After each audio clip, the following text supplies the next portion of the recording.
রাজধানীর কড়াইলে টিএনডি খেলার মাঠে আছেন সহকর্মী মেহেদী হাসান। সরাসরি চলে যাচ্ছি তার কাছে। মেহেদী, এই মুহূর্তে আপনার কাছে কি তথ্য আছে, আমাদের বিস্তারিত জানান। মহোদয়, মুখ্য সচিববৃন্দ, সংসদ সদস্যবৃন্দ। জি, ধন্যবাদ আপনাকে। আপনি যেমনটা বলছিলেন, আসলে করাইল বস্তির পাশের যে টিএনটি মাঠ, সেই টিএনটি মাঠে হচ্ছে আয়োজন। সেই টিএনটি মাঠে বহুল প্রতীক্ষিত যে ফ্যামিলি কার্ড, এই ফ্যামিলি কার্ডের আজকে উদ্বোধন হতে চলেছেন। প্রধানমন্ত্রী কিছুক্ষণ আগেই এসেছেন এখানে।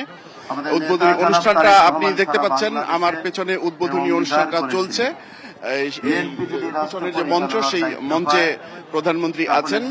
তো এই ফ্যামিলি কার্ড, আপনি কিন্তু জানেন, এই ফ্যামিলি কার্ড ছিল আমাদের এই সরকারের অন্যতম নির্বাচনী অঙ্গীকার। এই অঙ্গীকার বাস্তবায়নে সরকার দায়িত্ব নেওয়ার পর দিন থেকেই প্রধানমন্ত্রী সহ তার মন্ত্রী পরিষদ কাজ শুরু করে। তো এরপর থেকে এই ফ্যামিলি কার্ড এর জন্য এখানে আপনি দেখতে পাচ্ছেন যে প্রচুর মানুষ এখানে জড়ো হয়েছে।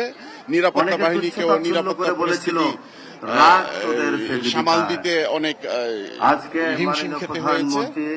তো শেষ পর্যন্ত এই ফ্যামিলি কার্ড যে আর কোনো স্বপ্ন নয়, বাস্তবতা। এটা আজকে সেটি বাস্তবায়ন হতে চলেছে। প্রধানমন্ত্রী বাটন প্রেস করার সঙ্গে সঙ্গে আজকে যে ফ্যামিলি কার্ডের পাইলট প্রজেক্টের আওতায় যারা ভাতা পাওয়ার কথা, তাদের ভাতার টাকা তাদের অ্যাকাউন্টে পৌঁছে যাবে। সরকার দায়িত্ব নেওয়ার মাত্র 21 দিনের মাথায় এটার বাস্তবায়ন ঘটল। এবং এই ফ্যামিলি কার্ডের সুবিধাভোগী সবাই হবেন।